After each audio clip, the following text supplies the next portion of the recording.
आशा करता हूं आप सब बहुत अच्छे होंगे। मेरा नाम है सिद्धांत अग्निहोत्री, स्टडी ग्लोस पे आपका बहुत बहुत स्वागत है। तो हम बात करेंगे आज रामायण के सेशन 6 की। सेशन 5 ऑलरेडी अपलोड हो चुका है, तो अगर आपने वो नहीं देखा तो आप उसको जरूर देखें। तो अब हम कोशिश करेंगे कि अगले 4 सेशंस में हम रामायण पूरी आपको बता दें। तो अभी तक हमने बात की थी भरत अयोध्या लौट गए और चित्रकूट की तरफ दंडकारण्य, क्योंकि अब आरण्य कांड शुरू हो रहा है यहां पे रामायण का। बहुत मजा आने वाली है क्योंकि आज हम रावण की बात करेंगे। तो विराध वध चैप्टर है। क्या हुआ? हर कोई खुश। भरत बहुत ही तपस्वी राजा, अब अगले 10 वर्ष जो हैं वो भगवान राम, सीता और लक्ष्मण दंडकारण्य में बिताएंगे। ठीक है, लेकिन ये बहुत ही ये काफी स्टेबल होगा। अब देखिए, वही कहते हैं ना कि हमारी जब जिंदगी स्टेबल चलती है तो थोड़ी बहुत अनस्टेबिलिटी जरूरी है ताकि हम राइज कर सकें। तो ये 10 वर्ष तो ठीक होंगे। क्या हुआ इन 10 वर्षों में? सबसे पहले तो आपको बता दूं कि सबसे पहले राक्षसों से सामना होता है। ये जंगल इतना आसान नहीं था। मैंने बताया था ना कि जंगल में उन्हीं लोगों को भेजा जाता था जो बहुत बड़ा क्राइम करते थे। ठीक है, तो देश निकाला दिया जाता था। तो यहां पे तरह तरह के राक्षस रहते थे। तो उसमें एक था विराध। ठीक है, तो जब मां सीता, भगवान राम, लक्ष्मण आगे चलते गए तो विराध मिला, बड़ा सा राक्षस, भयानक।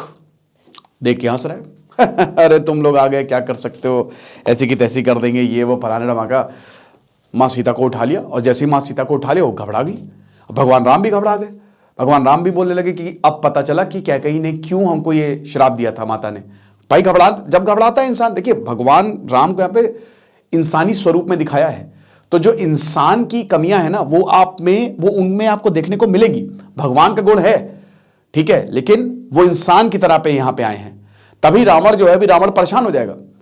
रावण को सबसे पहले शूर्पणखा में नहीं बोला था, एक राक्षस ने बोला था कि सीता को हर लीजिए। बट जब मारीच ने समझाया रावण को तो रावण शांत हो गया, क्योंकि उसको पता था कि मैंने जब ब्रह्मा जी से वरदान मांगा है तो मैंने उसमें यह तो बोला है कि मुझे कोई नहीं मार सकता, लेकिन मैं मनुष्य को गिनना भूल गया था। तो वो अभी हम आगे जाके बात करेंगे, ठीक है, इसी लेक्चर में ही। तो यहां पे भाई देखा तो राक्षस बहुत खतरनाक राक्षस था। डर गए और मां सीता को एक हाथ में उठा लिया। बड़ा सा राक्षस 30-40 फीट का और एकदम खतरनाक दांत निकले हुए, इधर उधर मांस के लोथड़े लटके हुए हैं, है ना। और यहां से खून टपक रहा है, पीछे से खून टपक रहा है, इधर हड्डियां पड़ी हुई है ऋषि मुनियों की। तो वो खाता था ऋषि मुनियों को, बुरी हालत थी। हंस रहा है, अरे तुम दोनों क्या मुझे हराओगे। तो फिर भगवान राम घबराए। अब देखिए, भगवान राम जब भी घबराते थे ना, उनको हमेशा लक्ष्मण जी सूझते थे। तो लक्ष्मण जी बोले कि आप परेशान मत होइए, जो गुस्सा में वहां आपने उतारने को रोक लिया था मैं यहां उतारूंगा। और उसके बाद फिर भगवान राम और लक्ष्मण ने एक के बाद एक वार करना शुरू किया। लेकिन पहले पूछा कि अच्छा तुम कौन हो। ठीक है, यहां पे राक्षस बताता है, राक्षस को भी ललकारा यहां पे भगवान राम ने। बोला कौन हो तुम? तो बोला कि मेरे बाप का नाम है जव और माता का नाम है शतहदा। राक्षस लोग मुझे विराध के नाम से पुकारते हैं। तुम लोगों के शस्त्रों से मेरा कुछ नहीं बिगाड़ सकता। मुझे ब्रह्मा से वर मिला हुआ है। इस लड़की को यहां छोड़कर तुम यहां से भाग निकलो। मां सीता को बोल रहा था वो ऐसा, ठीक है। तो ये चीज है। लेकिन जब भगवान राम ने बोला अच्छा ठीक है, रुको रुको जरा सबर करो, अभी बताता हूं। ऐसे निकाला, अंगड़ाई लेते हुए पीछे से ऐसे निकाला, मार रहे तीर, बट कुछ हो ही नहीं रहा है। ठीक है, तब तीर पे तीर मारे जा रहे लक्ष्मण राम। भगवान कह रहे कि वो राक्षस कह रहे कि यार, भगवान कह रहे कि कुछ हो क्यों नहीं रहा है यार, ये तो बड़ा खतरनाक टाइप का राक्षस लगता है। कोई बात नहीं। अब यहां पे मां सीता को नीचे उठा के डाल के, नीचे रख के, राक्षस ने एक हाथ से पकड़ा भगवान राम को, एक हाथ से पकड़ा लक्ष्मण को। बड़ी दिक्कत। तो बोला कि अब तो बेटा तुम्हारी मैं बैंड बजाऊंगा। तो पकड़ के जाने लगा। अब देखिए, मां सीता फूट फूट कर रोने लगी और घबरा गई कि अरे ये क्या हो रहा है, मैं अकेली हूं यहां पे। और अब लगा मां सीता को कि दोनों गए, क्योंकि भाई मैंने क्या बताया कि डर रही थी। लेकिन भाई भगवान राम तो भगवान राम है, वो हाथ इतना भारी हो गया ना कि वो आगे तक जा ही नहीं पाया। और उसके बाद लात मुक्कों से इतना मारा कि हाथ जो है वो उखड़ गया। तब पता चला कि भाई ये साधारण लोग नहीं है, ये कुछ और है। तब हाथ जोड़कर पूछा कि मैं समझ गया, आपका चरण स्पर्श मुझे हुआ है, मैं समझ गया। तब बताया कि पता चल गया विराट को कि कौन है, भगवान है ये। तब उसने बोला कि भगवान मेरा शाप मोचन होगा, आप मेरी गर्दन पे चढ़ जाइए। एक्चुअली मैं राक्षस था नहीं, और मैं राक्षस बन गया हूं, ठीक है, मुझे श्राप मिला है, बट अगर आप मेरी मतलब मैं राक्षस कुल में पैदा नहीं हुआ था, मेरा असली नाम जो है वो गंधर्व है, मतलब मैं तो गंधर्व हूं बेसिकली, असली नाम कह रहा हूं, ठीक है।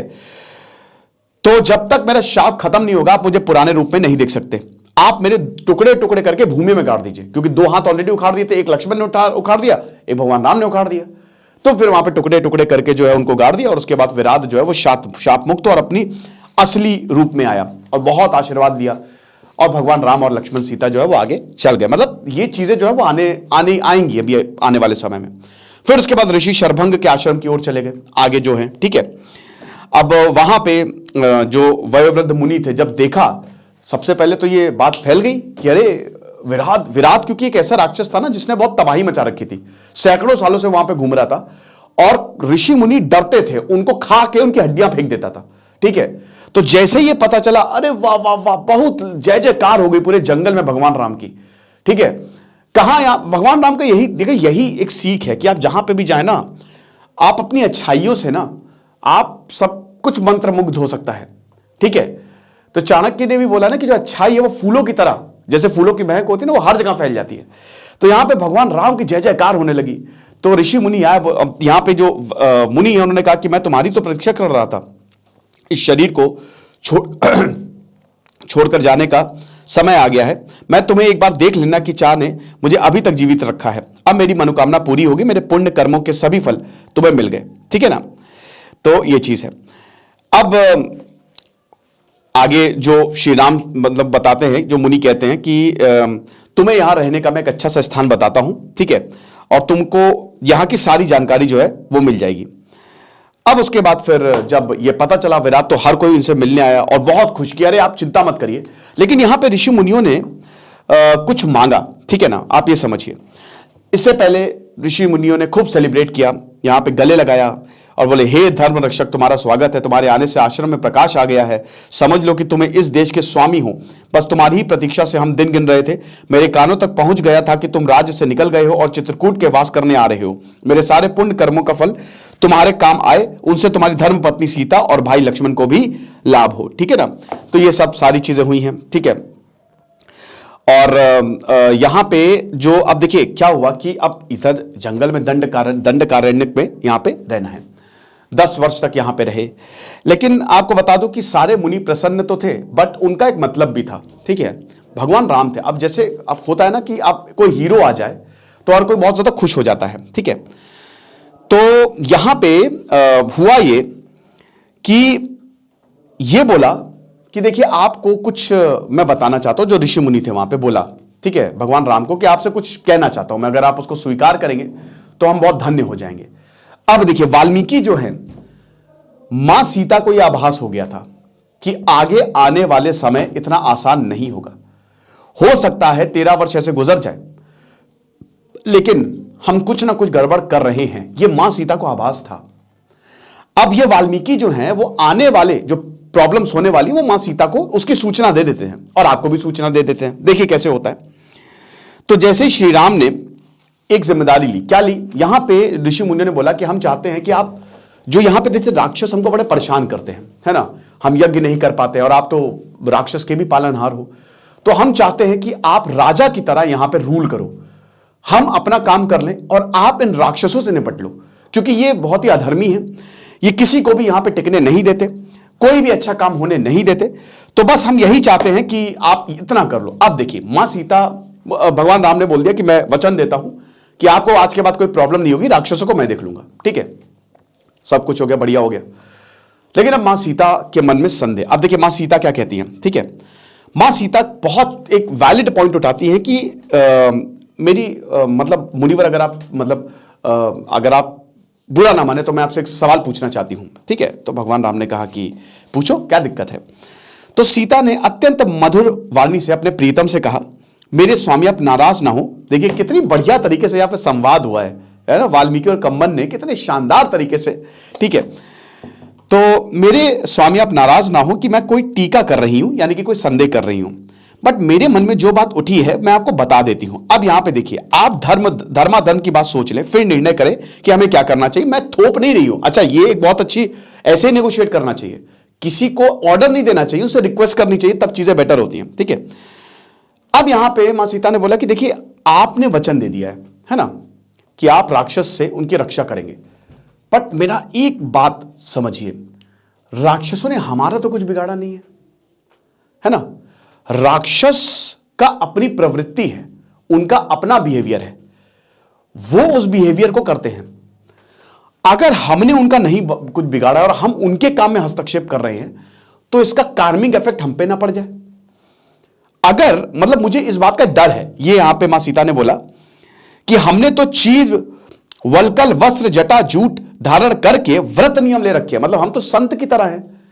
तो अब ये क्षत्रिय धर्म आप समझिए कि हम यहां पे एक क्षत्रिय की तरह नहीं है, हम तो वनवास के लिए आए हैं और हमने जो प्रण लिया था हमको उस पर चलना चाहिए। यह मेरा आपसे आग्रह है, क्या यह सही होगा? क्योंकि राक्षसों ने हमारा कुछ नहीं बिगाड़ा, उनसे हमारे कोई दुश्मनी नहीं है। अब देखिए भगवान राम कहते हैं तुमने जो कहा वो बिल्कुल ठीक है, उसका मैं विरोध नहीं करता।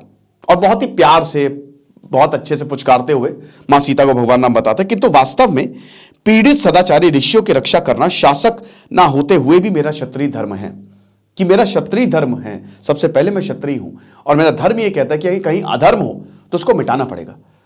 तो यहां पे मेरे शरण में वो आए हैं, मैं नहीं गया था और उन्होंने मुझसे वचन मांगा, उन्होंने मुझसे बोला कि आप ये करिए, तो मैं कैसे मना कर दूं? एक क्षत्रिय होने के नाते इतना तो मेरा धर्म है ही है ना, तो मैं उनकी न्यायपूर्ण मांग से हट नहीं सकता। इस प्रकार जो है वो वार्तालाप करते हुए राम और सीता और लक्ष्मण जो है वो आगे बढ़ गए, ठीक है। अब अगले 10 साल ऐसे ही बीतते हैं, बहुत बढ़िया तरीके से बीतते हैं, बहुत खूबसूरती से बीतते हैं। राम लक्ष्मण सीता बड़ा अच्छी तरीके से बीता, इतना खूबसूरत, ये भगवान राम के आने से ना वो वन जो है ना वो और ज्यादा खूबसूरत हो गया था। कहते ना भगवान राम, जब भगवान राम ने कदम रखा तो जानवर भी तरह तरह के आ गए, फूल फल खिल गए, हरा भरा, जहां पे सूखा भी था वो हरा भरा हो गया, नदियां बहने लगी, ठीक है। बहुत ही खूबसूरत, मतलब खूबसूरती का वर्णन करना, प्राकृतिक सौंदर्य का वर्णन करना ना बहुत ही मुश्किल है। लेकिन वाल्मीकि रामायण जब आप पढ़ेंगे तो उसमें प्राकृतिक वर्णन बहुत सुंदर तरीके से इसमें बताया गया है। आपको एक चीज बता दूं कि जैसे अगर कंबन रामायण और वाल्मीकि रामायण क्यों कंपेयर करें तो कंबन ने ना जानवरों पे बहुत ज्यादा बल दिया है, मतलब उनका कैरेक्टर पे, एक एक कैरेक्टर पे, स्पेशली जो जैसे जटायु पे, ठीक है, जो जटायु का कैरेक्टर है, ठीक है, वो जटायु पे उन्होंने बहुत ही शानदार तरीके से कंबन ने लिखा है। वाल्मीकि ने उतना नहीं लिखा है, ठीक है, उतना संवाद हमको जटायु से, वो अभी हम आगे देखेंगे, ठीक है ना। तो ये चीज है। अब उसके बाद बहुत 10 साल हो गए, तो अब भगवान राम कहते हैं कि अब वक्त आ गया कि मैं अगस्त्य मुनि के दर्शन करने आऊं। अब देखिए अगस्त्य मुनि की अगर बात करें तो जैसे विश्वामित्र वैसे अगस्त्य मुनि, ठीक है। ऐसा कहा जाता था कि अगर तराजू रखो और उसमें पूरा हिमालय, सब पूरी दुनिया डाल दो, पूरा यूनिवर्स डाल दो और इधर अगस्त्य ऋषि को बैठा दो, तो अगस्त्य ऋषि का पलड़ा ज्यादा भारी होगा। ज्ञान की बात हो रही है यहां पे, इतने ज्यादा वो ज्ञानी थे, ठीक है ना, बहुत। और एक दूसरी कथा भी है कि जो विंध्य पर्वत ऊंचा बढ़ता जा रहा था, ठीक है, कि सूर्य भगवान भी जो है दक्षिणायन उत्तरायण की गति में रुकावट पड़ गई थी, देवता लोग घबराए। तब ऋषि अगस्त्य के पास जाकर उन्होंने प्रार्थना की, ऋषि अगस्त्य ने बोला कि चिंता न करो, मैं उनसे भी बड़ा बन जाता हूं, ठीक है ना। और जैसे ही वो मतलब उन्होंने ये करना शुरू किया तो फिर वो प्रॉब्लम जो है वो सॉल्व हुई। फिर अतापी वतापी की तो कहानी हम सभी को पता है। तो राक्षस अतापी, भाई वतापी जो है वो मतलब बकरे का रूप भर के चला जाता था, जैसे उसका सेवन करता था पेट फट जाता था, उसका भी संहार जो है वो ऋषि अगस्त्य ने किया, ठीक है, एक तरीके से। तो ऋषि अगस्त्य से जो है वो भगवान राम मिलने गए और जैसे ही भगवान राम को देखा, क्या बात है, भगवान राम को ऋषि अगस्त्य देखते ही बड़ा खुश हुए, क्या हा, भगवान, अरे बेटा तुम आ गए, आओ आओ, मैं तुम्हारी तो प्रतीक्षा कर रहा था, बहुत ही खूबसूरत, ठीक है ना। तो यहां पे जैसे राम लक्ष्मण सीता जैसे ही उन्होंने देखा कि ये अगस्त्य मुनि का आश्रम है तो बड़े खुश भी हुए वो, और वो अंदर प्रवेश नहीं किया। यहाँ पे लक्ष्मण से बोला कि जब पूछो जाके हम प्रवेश कर सकते हैं। तो उसके बाद आप लोगों के चित्रकूट पहुंचते ही मुझे खबर मिल गई थी, ये अगस्त्य ऋषि बोलते हैं कि मैं जानता था कि आप लोग एक ना एक दिन अवश्य यहाँ पे आएंगे, आप लोगों का व्रत अब पूरा हो जाने वाला है, बाकी के दिन आप लोग यहीं रहे, यहाँ राक्षसों का कोई डर नहीं है, ठीक है, बहुत अच्छी बात है। तो राम ने नम्रता पूर्वक उत्तर दिया कि आपका कहना बिल्कुल ठीक है, किंतु मैं दंडकारण्य निवासी ऋषियों को वचन दे चुका हूं, तो मैं यहां पे रह के थोड़ा अभी वापस जो है वो चला जाऊंगा, ठीक है, उनके पास मुझे जाना होगा। अगस्त्य मुनि मान गए और उन्होंने रामचंद्र जी को आशीर्वाद दिया और गिफ्ट देते थे ऐसे हमेशा, ठीक है। तो विश्वकर्मा द्वारा निर्मित एक धनुष, एक अक्षय तुणीर, और एक खड़ग राम को उपहार रूप में दे दिया और बोले राम इन दैवी शस्त्रों के से तुम दुष्ट राक्षसों को मारकर ऋषियों की रक्षा करो। ठीक है, तो अब जो रामचंद्र हैं वो वापस चले गए और यहां पे बताया कि पंचवटी जाओ। ठीक है, ये बहुत बड़ा वन है, पंचवटी जाओ। पंचवटी बहुत ही खूबसूरत है। पंचवटी कहां है? आज का नासिक। आज का जो नासिक का एरिया ना, पर पंचवटी आपको पता है कि भगवान राम के रामायण सर्किट में नासिक तो आता ही है। तो गोदावरी किनारे वो इतना खूबसूरत है ना, वो आपने सुना भी पंचवटी मन, है ना, वो जो गाना है वो वैसे। तो बेसिकली पंचवटी बहुत ही खूबसूरत, तरह तरह के जानवर, दुर्लभ जानवर। तो फिर आखिरी के जो 4 वर्ष बचे थे उन्होंने कहा कि तुम यहां पे गुजारो, बहुत ही खूबसूरत है, बहुत मजा आएगा तुमको। ठीक है, बोला कि चलो ठीक है। अब उसके बाद जैसे ही आगे जा रहे थे भगवान राम, ठीक है, पंचवटी में प्रवेश किया तो वहां पे फिर मिलता है एक बहुत विशाल काय पक्षी। ऐसा कभी भी इतना विशाल शरीर कभी ना भगवान राम ने देखा ना मां सीता ने देखा। ये कौन है? वो कौन था? वो था जटायु। वो एक बहुत बड़ा गिद्ध था, जटायु। तब यहां पे जैसे ही जटायु को देखा तो जटायु से पूछा तुम कौन हो? जटायु ने बताया। जटायु ने पूछा तुम? अरे भगवान राम, अरे मैं तुम्हारे पिता दशरथ को जानता हूं, मैं तो उनसे मतलब बहुत ही अच्छे से परिचित हूं। और बोला कि गरुण का छोटा भाई अरुण है। ठीक है ना, मतलब अपने कुल का परिचय देते हुए बोला कि गरुण का छोटा भाई अरुण है और अरुण का बड़ा पुत्र संपाति है और उसका छोटा भाई हूं जटायु। तो मैं जटायु हूं। तो भगवान विष्णु से संबंध, क्योंकि गरुण जो है वो भगवान विष्णु की सवारी है। और उसके बाद फिर भगवान राम ने उत्तर दिया कि मैं कौन हूं। अब ऋषि वाल्मीकि ने ना, जटायु बहुत खुश हुए, आलिंगन किया, बहुत अच्छे से आलिंगन किया, बहुत अच्छे से मिले। तो ऋषि वाल्मीकि ने जो है वो इतना ही बताया है, ज्यादा जटायु के ऊपर बहुत ही विस्तृत जानकारी नहीं दी। लेकिन जो कम्मन है ना, उन्होंने बड़ा लंबा चौड़ा जटायु के बारे में लिखा है। साउथ इंडिया में जटायु को बहुत पूजा जाता है, बहुत ज्यादा, बहुत बड़ा स्टैचू भी है उनका जटायु का, बहुत बड़ा। केरल में कि कहां पे बहुत ज्यादा पूजा जाता है जटायु, अगर आप साउथ इंडिया में जाओ। ठीक है, क्यों? क्योंकि कम्बन का जो बहुत ही मतलब कहते हैं ना कि एकदम वीर तरीके से जटायु को यहां पे दर्शाया है कम्बन ने। ठीक है ना, तो ये चीज है। अब उसके बाद बहुत खुश हुए जटायु ने राजकुमारों से कहा कि अब ये कम्बन रामायण में लिखा है कि जटायु जो है वो राजकुमारों से बहुत अच्छे से मिले। बड़े खूब तगड़े पंख, इतने बड़े कि एक बिल्डिंग जितने बड़े पंख। ठीक है, ठीक है, तो इतने बड़े पंख फैला के तीनों का आलिंगन किया।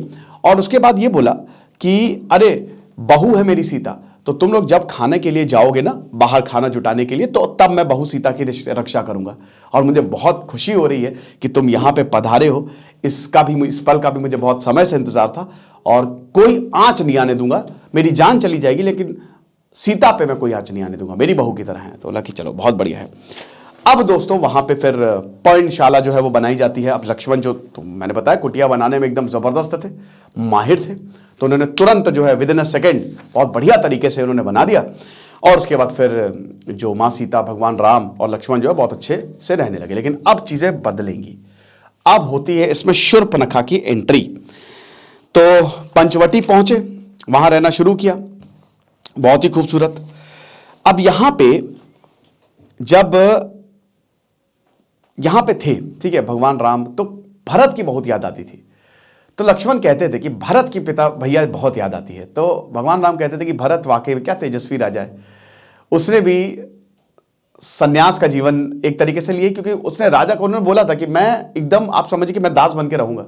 तो कमाल का भाई है वो हमारा, और अब बस मैं चाहता हूं कि वनवास खत्म और अपने भाई से मिलूं मैं। ठीक है, लेकिन वही कि किस्मत को तो कुछ और ही मंजूर था। ठीक है, तो अब यहां पे क्या होता है कि सब अच्छे से चल रहा होता है, सब अच्छे से रह रहे होते हैं। शूर्पणखा आती है, रावण की बहन शूर्पणखा। वैसे रावण के बहुत सारे भाई थे, कुछ चचेरे ममेरे, बहुत अल्टीमेट, सारे राक्षस एक दूसरे के भाई होते हैं। ठीक है, तो शूर्पणखा ने जब देखा कि ये कौन है, ओहो हो, भगवान राम इतने खूबसूरत, बहुत ही बेइंतहा खूबसूरत। मतलब आप ये समझिए कि पूरी दुनिया का तेज, पूरे यूनिवर्स का तेज आप एक जगह रख दे और भगवान राम को एक जगह रख दे, तो भगवान राम उसको मात दे रहे हैं। तो मोहित हो गई शूर्पणखा और वेश बना के आई। और शूर्पणखा वेश बना के बोली कि कौन हो तुम, इतने खूबसूरत, यहां पे क्या कर रहे हो। शूर्पणखा में सवाल जवाब करने जो है वो शुरू कर दिए। तब यहां पे ये बोला कि मैं भगवान राम ने जवाब दिया कि मैं महाशौर्यशाली सम्राट दशरथ का मैं बड़ा पुत्र हूं, ज्येष्ठ पुत्र हूं। मेरा नाम राम है, मेरा छोटा भाई लक्ष्मण, और ये मेरी पत्नी सहधर्मिणी सीता है। अच्छा ऐसा है, ठीक है, इससे नहीं मुझे मतलब है, मुझे तुमसे मतलब है।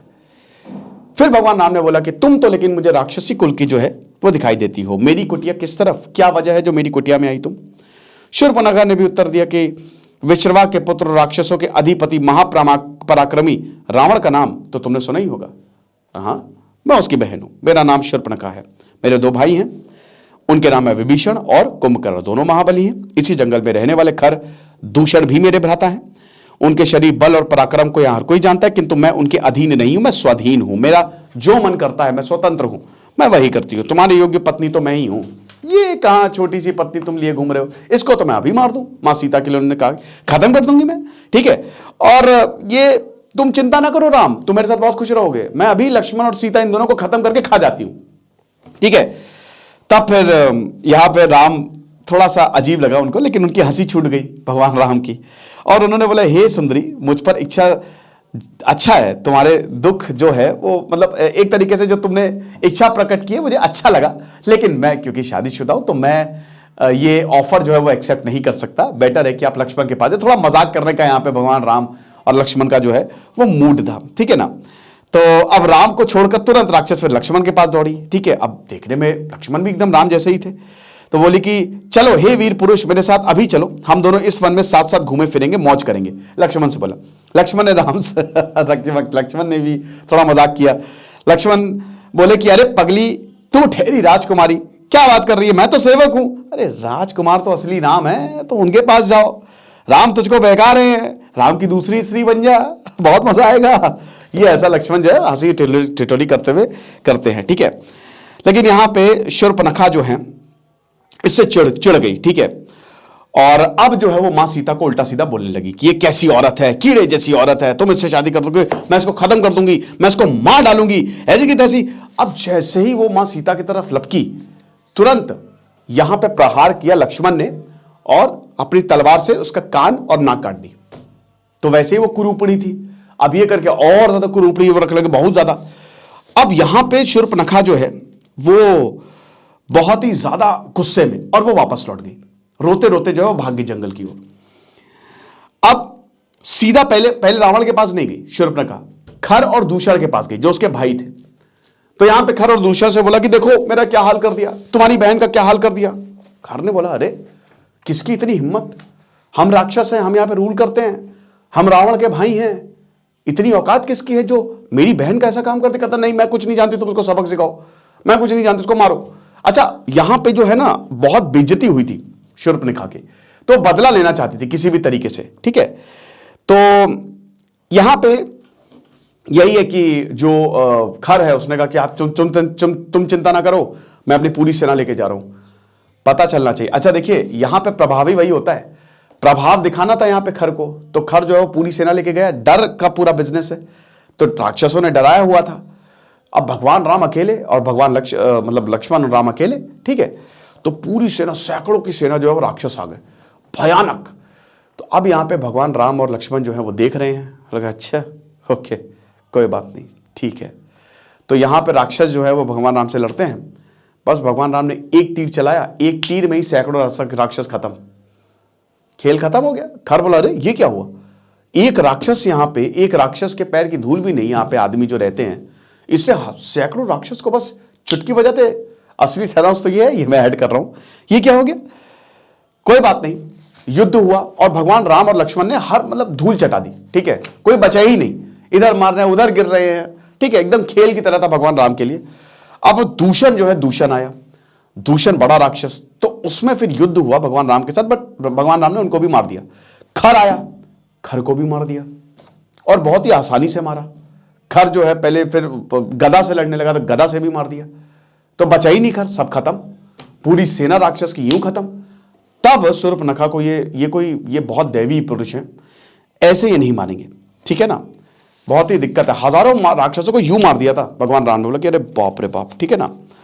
तो ये चीज है। तो अब उसके बाद क्या है कि शूर्पणखा जो है वो सीधा पहुंची रावण के पास, ठीक है। अभी रावण के पास नहीं, अभी जो है देखिए क्या हुआ कि जब भगवान राम जो है, भगवान राम पहले चेतावनी देते थे कि देखो ऐसा मत करो, मैं तुमको बोल रहा हूं निकल जाओ वापस, जब नहीं मानते थे तो भगवान राम जो है फिर ऐसी की तैसी कर देते थे। तो अब क्या हुआ कि जब भगवान राम खर की सेना को खत्म कर रहे थे तो कुछ सेना जो है वो भाग निकले थे, कुछ राक्षस भाग निकले थे, ठीक है, और वो सीधा गए रावण के पास।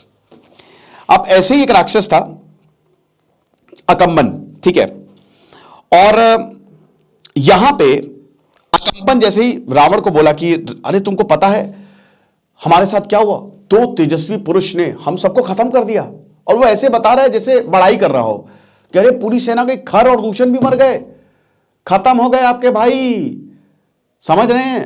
रावण को क्रोध है कि अरे इतनी हिम्मत किसमें कैसे हो गई, मैं भले ही यहां पे बैठा हूं बट मेरे जो राक्षस है वो तो दूर दूर तक है, वनों में है, किसकी इतनी हिम्मत हो गई कि मेरे राक्षसों को मार दे, मेरे कुल में ऐसे हमला करे, मैं नहीं छोड़ूंगा। लेकिन दोस्तों यहां पे अकंपन ने बोला कि अरे सुनिए, राम एक अद्भुत पराक्रमी व्यक्ति है, उससे लड़कर विजय पाना किसी के लिए भी संभव नहीं है, आपसे भी नहीं हो सकेगा। आपने मुझे अभय वचन दिया, इसलिए साफ साफ बताने की धृष्टता लगता हूं।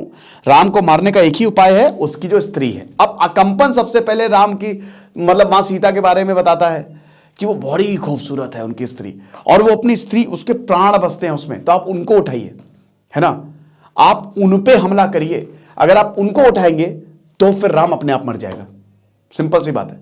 आप सीता को मारिए, राम अपने आप मर जाएगा।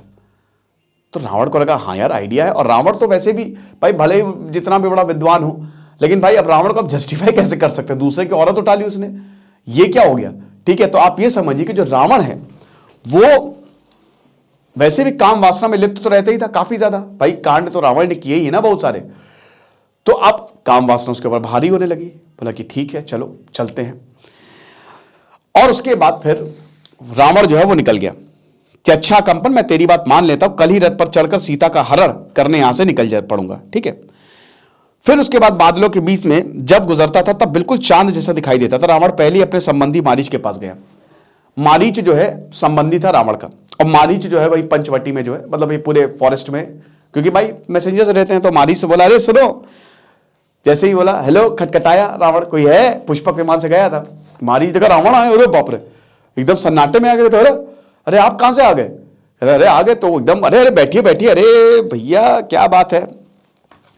तो रावण ने उत्तर दिया, अच्छा देखिए राक्षस भी कितने प्यार से बोल रहे हैं कि प्रिय मारीच, मैं तुम्हारी शरण में आया हूं, मेरा काम तुमसे ही बनेगा। तुमने शायद अभी तक मालूम ही हो गया होगा कि मेरे जन स्थान का नाश हो गया है, वहां हमारी सारी सेना नष्ट भ्रष्ट हो गई है, सब दशरथ के लड़के राम का कमाल है, तो अब ऐसा है कि उस पर तो वार करना पड़ेगा।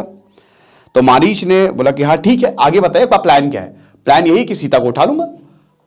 मारीच बोला कि पागल अगल हो गए क्या, मतलब थोड़ा दिमाग कुछ है कि नहीं। तब मारीच ने भगवान राम के बारे में बताना शुरू किया। मारीच ने बोला कि देखो, मुझे लगता है कि तुमको किसी ने बहका दिया है, तुम्हारा अंत आ गया है, तुम्हारा कुल तुम्हारा बचेगा नहीं कुछ भी, कुल खत्म हो जाएगा, तुम्हारा अस्तित्व खत्म हो जाएगा अगर तुमने राम से जो है वो बैर लिया। मुझे पता है राम की ताकत के बारे में, इसीलिए मैं बता रहा हूं, उससे बिल्कुल दूर रहो।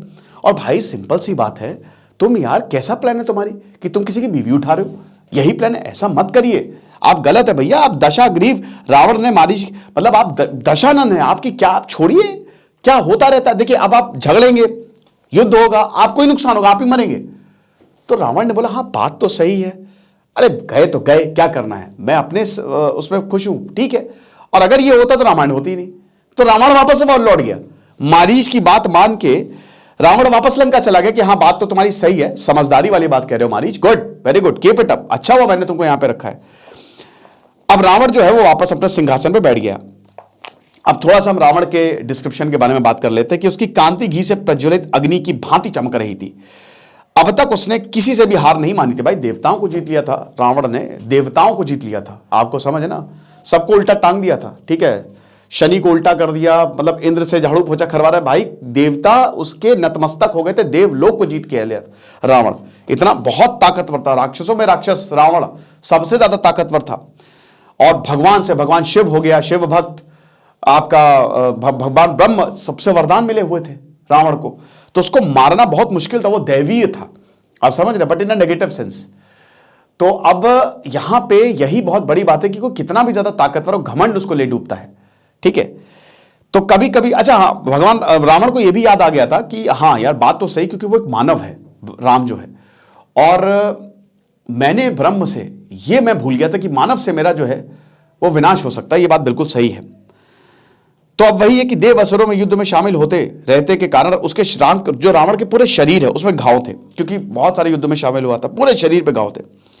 कभी हाथियों के दांतों से हुए घाव उसके शरीर की शोभा और भी बढ़ा रहे थे। जितने ज्यादा घाव थे उतना ही ज्यादा, अरे गोली छू के निकली गुरु, यहां पे लगी थी मुझे।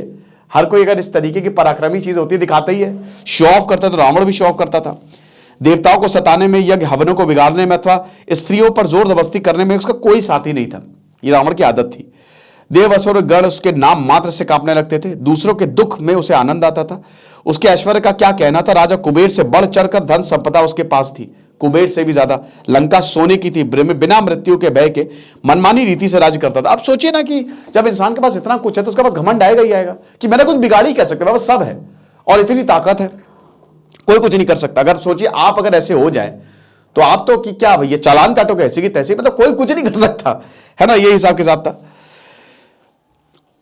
उन 10 मुखों पर, मतलब 10 मुख थे ना, ठीक है, भगवान वो रावण के, तो 10 मुख पर लंबी लंबी आंखें थी। उसके शरीर के अन्य अंग भी ठीक हिसाब से बने हुए थे, बल युक्त थे। बहुमूल्य वस्त्रों तथा आभूषणों से सुसज्जित होकर दरबार में वो बैठा था। उसके दोनों और उसके सचिवजन अपने अपने आसनों पर बैठे थे। एकाएक सबको ऐसा लगा मानो भूकंप आ गया। भूकंप जैसी भयंकर शूर्पणखा धड़धड़ाती हुई सीधे सिंहासन के सामने आके अपने भाई रावण से अपना दुखड़ा रोने लगी। अब देखिए, पहला प्लान तो शूर्पणखा का फेल हो गया, खर और दूषण मारेगा। अब रावण ही है, क्योंकि शूर्पणखा को पता था कि और कोई मार नहीं सकता है, तो रावण जो है वो मार देगा। तो रावण से बोलने लगी कि देखिए तुम तो बैठे हुए, तुमको शर्म नहीं आ रही है? तुम्हारी बहन का उसने ऐसा हाल किया है, तुमको कुछ शर्म हया है कि नहीं? ऐसे आराम से बैठे हुए हो, देखो उसने मेरा हाल क्या किया है। तो रावण ने जो है वो समझाने की कोशिश की, लेकिन वो मानी नहीं। उसने वो उकसाने लगी वो कि अरे तुम क्या कर सकते हो, ठीक है भाई, डर गए हो तुम, चलो कोई बात नहीं। ये भी प्रचलित हो जाएगा कि रावण जो है वो डर के मारे अपने सिंहासन पे बैठा है, डर के मारे। फिर अब जब इससे भी रावण नहीं हिला तब उसने दूसरा पैतरा अपनाया। रावण की कमजोरी पता दी। आदमी की कमजोरी औरत होती है। महिलाएं जो है वो आदमी की कमजोरी होती हैं। कहते ना कि ज्यादातर युद्ध जो है वो महिलाओं की वजह से होते हैं, झगड़े महिलाओं की वजह से होते हैं। और अगर उसने किस पे पार पा लिया तो हो गया काम। तो यहां पे रावण की भी कमजोरी महिला थी। उन्होंने कहा कि अरे सीता को देखा है तुमने, वो कितनी सुंदर है, वो इतनी ज्यादा सुंदर, तुमको मैं क्या बताऊं, ठीक है। और ये समझिए कि खर, त्रिशूल और दूषण को मारने वाला राम की एक स्त्री है, वो इतनी खूबसूरत है, वो अकेली रहती है, उसकी सुंदरता का क्या बखान करूं। देव, गंधर्व, यक्ष, किन्नर, मनुष्य आदि में उनके जैसा रूप आज तक मैंने नहीं देखा। तेरे लायक स्त्री वही है। जैसे ही मैंने उसे देखा मुझे तुरंत समझा कि अरे ये तो मेरे भाई के योग्य है। मेरे तो राक्षस स्वभाव ठहरा, मन में किसी बात की इच्छा पैदा हुई नहीं कि तत्काल उसको पाने में मैं जुट जाती हूं। लेकिन मैंने देखा कि सीता कितनी खूबसूरत, उस राम के साथ वो अच्छी नहीं लगती, तुम्हारे साथ अच्छी लगेगी। तुम उसको लेके जाओगे राक्षसों में, कहीं पे भी तुम्हारा गुणगान होगा कि वाह क्या बात है। समझ रहे हो? तो अगर अपनी बहन के लिए कुछ करना चाहते हो तो सीता को पाने का प्रयत्न करो। उनको पता था, शूर्पणखा को पता था कि भाई राम से ये जीत ही नहीं सकता। तो राम के जिसमें प्राण बसते हैं ना, प्लानिंग देखिए कितनी बढ़िया है कि आप ताकतवर इंसान को नहीं मार सकते, लेकिन आप जहां, क्योंकि हर इंसान जो है किसी ना किसी से प्यार करता है, आप उसको मार दो, वो इंसान अपने आप मर जाता है ना। तो ये चीज है।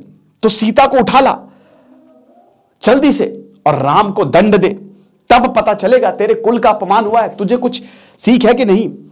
ये लंबा चौड़ा व्याख्यान जो है वो शूर्पणखा जो है वो कहने लगी और फिर फाइनली समाप्त हुआ व्याख्यान। तो अब ठीक है, रावण ने बोला कि हाँ यार बात तो तुम्हारी सही है शूर्पणखा, बुद्धि भ्रष्ट हो गई रावण की। और रावण ने बोला, अब रावण का मूड एकदम ऑफ कि अब तो मैं जाऊंगा, और खुशी भी कि अरे वाह इतनी सुंदर स्त्री को मैं उठा के लाऊंगा। तो अब यहां पे फिर मारीच के पास गया रावण। तो मारीच बोला, अरे फिर से आप आ गए, आइए बैठिए बेटी, अब क्या हुआ। तो लगे देखो मारीच यार, मैंने तुम तो समझदार हुई, और अब देखो तुम ही से मैं अपना दुखड़ा जो है वो रो सकता हूं। मुझे लगता है मैं अपने पहले प्लान पे ही जाता हूं, मेरे पास एक बहुत बढ़िया प्लानिंग है। बोला कि अच्छा बताइए क्या है। तो मारीच बोला कि अच्छा, मारीच को पता नहीं क्या बता रहे कि मैं चाहता हूं कि तुम एक हिरण का स्वरूप लो, मृग बनो, और सोने के मृग बनो, स्वर्ण मृग बन जाएंगे, काम हो जाएगा। बट किस लिए? अरे किस लिए? सीता को हरने के लिए। फिर मारीच ऐसे सन्नाटे में आ गए, अरे बाप रे ये फंसाएगा बुड्ढा मुझे, अब क्या करें। तो मारीच बोला कि भैया क्या कर रहे हैं, ऐसा ना करे, मेरी बैंड बज जाएगी, आप समझिए इस बात को। आप अभी भी सीता के पीछे पड़े हैं, आप सीता को पाने का ख्वाब छोड़ दीजिए, सीता आपकी नहीं हो सकती, आप क्या कर रहे हैं, आप समझ नहीं रहे, राम आपकी बैंड बजा देंगे, आपकी ईंट से ईंट बजा देंगे, आपके टुकड़े टुकड़े कर देंगे। मुझे पता है 16 वर्ष में जब राम बालक थे तब हम सारे राक्षस जो हैं वो ऋषि मुनियों के यज्ञ में विघ्न डालते थे, हमको लगता था कोई क्या कर लेगा, सिर्फ 16 वर्ष थी उनकी, भगवान राम का एक तीर लगा था, मुझे कितने सालों तक होश नहीं आया। तो आप समझ सकते हैं वो कोई आम नहीं है, वो आएंगे तो सब खत्म कर देंगे। रावण मारे नहीं, कह रहे यार तुम ज्यादा मुझे ना समझाओ, जितना बोला है उतना करो। अब रावण का ईगो पे बात आ गई, ठीक है, ये मुझे मत बताओ। तो मुझे रावण अपना बखान करने लगा, मुझे देखा, मुझे देवता तक मुझसे हार गए हैं, ठीक है, ज्यादा बोलो नहीं, मुझे कोई मार ही नहीं सकता है, जितना बोला उतना करो, चुपचाप पीले मरग बनो, निकलो यहां से, चलो चलो। तो मारीच को पता था कि भैया बुद्धि भ्रष्ट हो गई है, मारीच को यह भी पता था कि भैया मैं तो मरूंगा ही मरूंगा, साथ में ये भी जाएगा, कोई बात नहीं। मारीच को यह भी पता चल गया कि शूर्पणखा में इसने जो है भर दिया है, अब रावण का कुछ हो नहीं सकता, ठीक है। तो पूरी शूर्पणखा की जो रणनीति थी वो सफल हो गई, बेइज्जती का बदला। तो भैया मारीच बोला कि चुप रहा, फिर बोला कि चलो ठीक है, अब मुझे तो बड़ा दुख हो रहा है, मन को अच्छी लगे ऐसी सलाह देना बहुत आसान होता है, किंतु अपनी सलाह देने का साहस कोई नहीं करता। राम के बारे में अभी तुमने कुछ बातें कही, ठीक है, तुम्हें भ्रम हुआ है, तुम क्रोध में लाल हो, लेकिन समझ लो बहुत बुरे परिणाम जो है वो होंगे, ठीक है। तो इतना आसान नहीं है जो तुम कह रहे हो ना, राम को अपना दुश्मन मत बनाओ। तुम्हें किस बात की कमी है, तुम देखो तुम्हारे पास क्या है, क्या नहीं है तुम्हारे पास, अरे हर चीज है तुम्हारे पास, क्यों बेकार में दुश्मनी मोल रहे हो बाबू, मत मोलो। भोगों में मस्त राक्षसों को क्यों व्यर्थ में मरण की ओर घसीटते हो। राक्षस अच्छा खासा अपना जो उनको चाहिए वो कर रहे हैं, अब जबरदस्ती तुम यहां पे बोल रहे हो कि जाओ लड़ो। अरे क्या करना भाई, तुम हो गए रावण, हम थोड़ी ना है, हमारे पास इतनी शक्ति थोड़ी ना, हमारा तो एक तीर आएगा खेल खत्म है। तुम्हारी बातें सुनकर समझो कि आसान नहीं है और लंका जल जाएगी, और मैं जलती हुई लंका को देख रहा हूं। मारीच ने रावण को हिताहित की बहुत बातें बताई, बकट वही बोला क्या चुप रहे, जाए चुप, ठीक है जाओ, ओके, मुझे क्या करना है, मेरा तो चलो ठीक है, मैं भगवान राम के हाथों मरूंगा तो मुझे तो भाई स्वर्ग की ही प्राप्ति होगी, कोई बात नहीं। तो वही चीज है, बोला कि भैया ठीक है, राम राक्षस कुल का वैरी है। तो मारीच बोला और जैसा बोला वैसे ही करूंगा। उसने एक सुनहरे मृग का वेश लिया और पर्णशाला के आगे चला गया, कुटिया के आगे चला गया। मां सीता ने देखा, ओह क्या बात है, इतना खूबसूरत मृग। जब मां सीता काम कर रही थी तो उन्होंने कहा कि वाह, तो उन्होंने बोला अरे सुनिए सुनिए, बोला क्या हुआ। भगवान राम बोले वो देखिए, बोले क्या है, उनको पकड़ के लाइए। कहता अरे वो मृग, कहता हाँ। कहते देख रहे हो कितना सुंदर, ऐसा तो आज तक मैंने कुछ देखा ही नहीं, ये तो सोने का मृग है और ये चल रहा है, इनको मैं भरत भैया को गिफ्ट करूंगी, मुझे गिफ्ट करना, आप लेके आइए। अच्छा, हम जितने भी मर्द है वो कई बार इसमें फंस जाते हैं, है ना, ठीक है। जैसे हमारी पत्नियां, हमारी गर्लफ्रेंड्स अगर कुछ कहती है तो हम चले जाते हैं कि हाँ ठीक है, उसके परिणाम बाद में भुगतने पड़ते हैं, है ना। हीरोगिरी तो हम दिखा देते हैं, लेकिन यहाँ पे भगवान राम तो भगवान है, उन्होंने समझाने की कोशिश की कि देखो ये कोई छलावा हो सकता है, ठीक है, तुम समझो, मैं ला दूंगा, तुम ये मुझे कुछ सही नहीं लग रहा है, कुछ आभास जो सही नहीं हो रहा है। नहीं नहीं नहीं नहीं, मैं कुछ नहीं जानती और तुम लेके आओ, आप लेके आइए प्लीज, ऐसे नहीं करिए प्लीज। और फिर बोले कि राम जल्दी से आना, और लक्ष्मण को भी बोला कि लक्ष्मण तुम भी जाओ, देखो तो सही हमारे आश्रम में बिल्कुल पास ही कैसा सुंदर हिरण खेल रहा है। अच्छा हुआ क्या ना कि मां सीता कंफर्टेबल जोन में थी, उनको लगा कि अब कितना टाइम बचा है, अब मतलब हमने 13 साल ऐसे गुजार दिए और कुछ नहीं हुआ, सब बढ़िया, हर कोई, अब कौन आएगा। तो होता है ना कि जब कुछ नहीं होता आपको लगता है क्या ही होगा, लेकिन वही है ना कि अनहोनी होती है तो कभी भी हो जाती है। तो मां सीता को ऐसा एहसास ही नहीं था कि कुछ ऐसा हो सकता है। भाई भगवान राम है, जटायु है, पूरा जंगल हमारे साथ है, ऋषि मुनि हमारे साथ है, ये इलाका तो हमारा है, राक्षस भी अब यहां से सब चले गए तो क्या हो सकता है, मैं तो एकदम सेफ हूं। लेकिन हाँ, मां सीता गलती कर गई। मां सीता को लगा जरा ही कुछ ही दिन बचे हैं वनवास खत्म होने में, तो बस अब देखिए आखिरी में यहां पे चीजें गड़बड़ हो गई। आखिरी दिन चल रहे थे, कुछ ही महीने बचे थे, और यहां पे गड़बड़ हो गई वनवास में। मतलब वनवास कह रहा हूं कि मतलब यहां से ही चीजें पलट गई। अगर ये दिन वो नहीं होता ना, शूर्पणखा नहीं आती, शूर्पणखा में एकदम टर्न अराउंड कर दिया, तो चीजें तो रामायण होती ही नहीं। अयोध्या लौट जाते भगवान राम, मां सीता, और वैसे ही राज्य पाठ चलता। लेकिन अब नियति को तो कुछ और ही मंजूर था, तो यहां पे जो है वो भगवान राम चले गए। लक्ष्मण को कुछ संदेह हुआ और उनको लगा कि ये मारीच राक्षसी है। वो मारीच को जानते थे, क्योंकि बहुत वर्ष पूर्व मारीच हिरण का ही रूप धर कर जो है ना, बहुत खूबसूरत हिरण का रूप धरकर ऐसे घूमता था और फिर लोगों पे आक्रमण करता था, ऋषि मुनियों पे आक्रमण करता था, ठीक है ना। तो ये उसी का ही जो है वो किया धरा है। लेकिन अब यहां पे जो है वो भगवान राम को काफी देर हो गई, ठीक है ना। ये चीज है, माया मृग था बेसिकली है, ठीक है। और यहां पे थोड़ा सा दिक्कत होने लगी, ठीक है। और हुआ क्या कि यहां जब भगवान राम गए तो भगवान राम ने लक्ष्मण को बोला कि बेटा तुम इनका ख्याल रखना, कुछ भी हो तुम नहीं आओगे मेरे पीछे, कुछ भी हो जाए तुम मेरे पीछे। क्योंकि राम और लक्ष्मण समझ गए थे कुछ गड़बड़ है, बट सीता, मां सीता का दिल रखने के लिए उन्होंने कहा कि मैं पीछे जाता हूं, बट तुम नहीं आओगे मेरे पीछे। ये सीधा सीधा हिदायत दी थी लक्ष्मण को भगवान राम ने, ठीक है। तो राम ने लक्ष्मण को कहा फिर से कि अच्छी तरह से ध्यान रखना, चले गए। लेकिन बहुत देर हो गई, भगवान राम आए नहीं, सीता मां सीता जो है वो परेशान।